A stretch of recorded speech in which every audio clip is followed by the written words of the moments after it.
সকলোকে নমস্কাৰ। মই মাৰ্চেল বৰুৱা। আজি প্ৰায় এমাহমান ধৰি শিৱসাগৰত আছিলোঁ, তাত কাম চলি আছিলে আৰু কালি গুৱাহাটীলৈ বুলি আহিছিলোঁ। আহি দেৰি হোৱাৰ বাবে যোৰহাটত থাকিব লগা হ'ল আৰু থাকি ৰাতি হঠাৎ ফোন অহা আৰম্ভ হৈছে যে গম পাইছোঁ জুবিনদাৰ অঁকা ছবিখন মোহাৰি পেলালে। যোৱা বছৰ যেতিয়া জুবিনদা যেতিয়া ঢুকাইছিলে, সেই খবৰটো পাই সেই সময়ত অকল মই বুলিয়েই নহয়, সকলো আমি গোটেই অসমৰ মানুহৰ চকু পানী সকলোৱে কান্দিছে, দুখ কৰিছে। আমি নিজেও অত্যন্ত দুখত আছিলোঁ সেইদিনা। তাৰ মাজতে ছবিখন আঁকিছিলোঁ আৰু ছবিখন অঁকাৰ মাজত মোৰ এক্সিডেণ্টো হৈছিলে।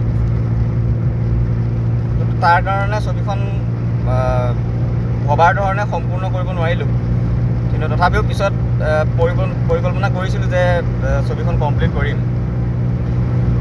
সময় সুবিধা নিমিলিলে বাৰু। যি কি নহওক, এই গণেশগুৰিৰ যিখন ফ্লাইঅভাৰ, তাৰ সেই পোষ্টটোত আগতে বহুতবাৰ ছবি আঁকিছোঁ। আজিলৈকে এইখনৰ প্ৰায় 3বাৰ মোহাৰা হৈছে মোৰ ছবি। আপোনালোকে বহুতে চাগে গম পায়, গিবনক লৈ যেতিয়া ছবি আঁকিছিলোঁ তেতিয়া সেই ছবিখন মোহাৰি পেলাইছিলে। তাৰ আগত হুৱেৰ ইজ ডেম'ক্ৰেচি বুলি এখন ছবি আঁকিছিলোঁ, সেইখন ছবি মোহাৰি পেলাইছিলে। এতিয়া শেষত জুবিনদাৰ ছবিখন মোহাৰি পেলালে।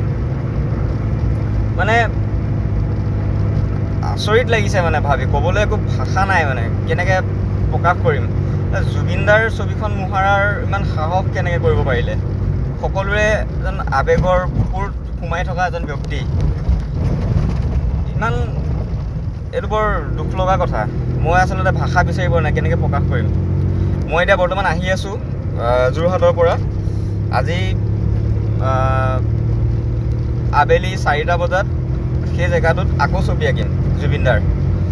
মই সকলোকে অনুৰোধ জনাই আছোঁ যে আপোনালোক আহক, আকৌ তেখেতক আমি ছবিৰে জীয়াই ৰাখোঁ, আকৌ আঁকো। বাৰে বাৰে মোহাৰি যাব, আমি বাৰে বাৰে আঁকি যাম। জুবিনদাক মোহাৰি পেলাব, এইটো আমি সহ্য কৰিব নোৱাৰোঁ কেতিয়াও।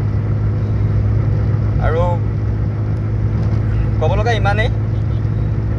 সকলো আহিব, 4টা বজাত লগ পাম। Thank U.